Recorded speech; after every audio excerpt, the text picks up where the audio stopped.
Hey everyone, Pastor George here, and today is our Thursday mailbag, and today we have a question from Joan, or she has a question about a Bible passage, so I love those. And she asks, in regards to Exodus 35, second verse to the end, she's wondering what that has to do with being put to death, and how does that relate today about really giving Sunday to the Lord, right? Because there is work on Sunday, stores are open on Sunday, sports, etc. Maybe a mailbag. Well, not maybe. It is. All right, so let's take a look at the verses first, and then I'll comment on them. So, Moses assembled all the congregation of the people of Israel and said to them, These are the things that the Lord has commanded you to do.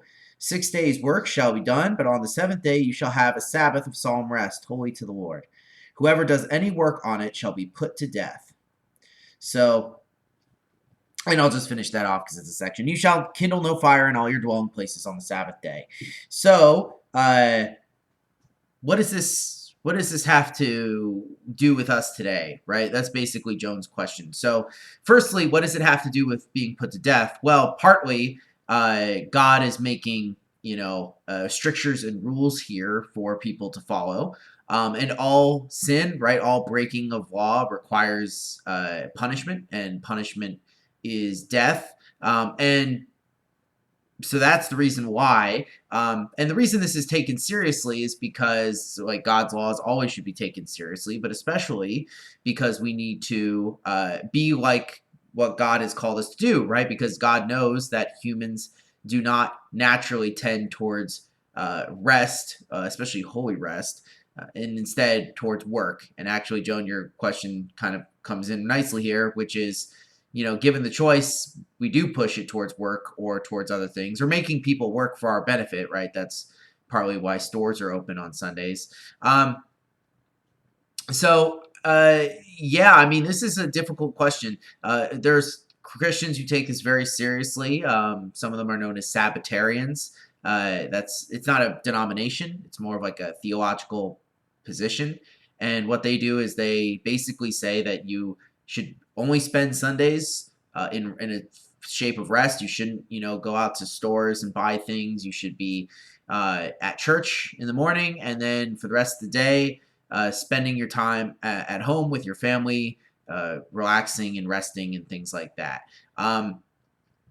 And I don't think that isn't wrong. Actually, that's a wonderful practice to have. I don't see any issues with that.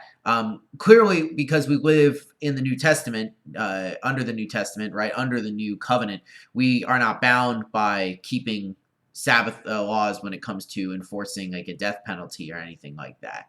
And obviously, Jesus had problem with some of the ways that people understood this commandment, in the sense of doing no work at all meant not even helping anyone. And you can kind of see this lived out in some sects of Judaism today, where they take the Sabbath overly seriously. And I think that that's kind of what Jesus was responding to in his day. And of course, even today, you have Christians who can act that same way. Like Sabbatarians can certainly turn into people who engage in that type of practice, right? Of putting a lot of strictures on what is and what isn't Sabbath.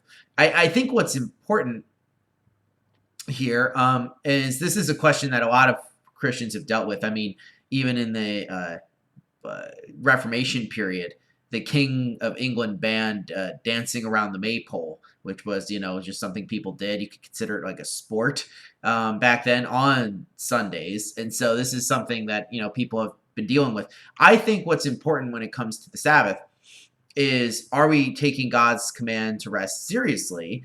And I think when it comes to church, basically there are very few good excuses to miss church, but they do exist. You can see that graph I have on my door for anyone who's confused on that. And But like beyond that, it's really up to the person who wants to do it. I think basically the one place we should be careful of is stores things, because I think as Christians we should want other people to also rest. And so I'm personally kind of working through whether or not that means that I can go out and like buy food or shopping and all that other type of stuff, because I would rather have let other people have that day of rest being someone who worked retail and sometimes didn't get Sundays off, which obviously may not be important to everyone working retail, but it was certainly very important to me. And I, feel sort of bad about that. So that's something that I think maybe we should take a little bit more seriously, just as individual Christians of maybe not shopping on Sundays if we can help that. But yeah, I mean, giving Sunday to the Lord means to devote that day to remembering God and worshiping Him in church and keeping that spirit throughout the rest of the day and resting to be ready for another week of work. Good question, Joan. I always love them. We'll see you guys next week for more Theologs and, of course, on Sunday for church. Peace out.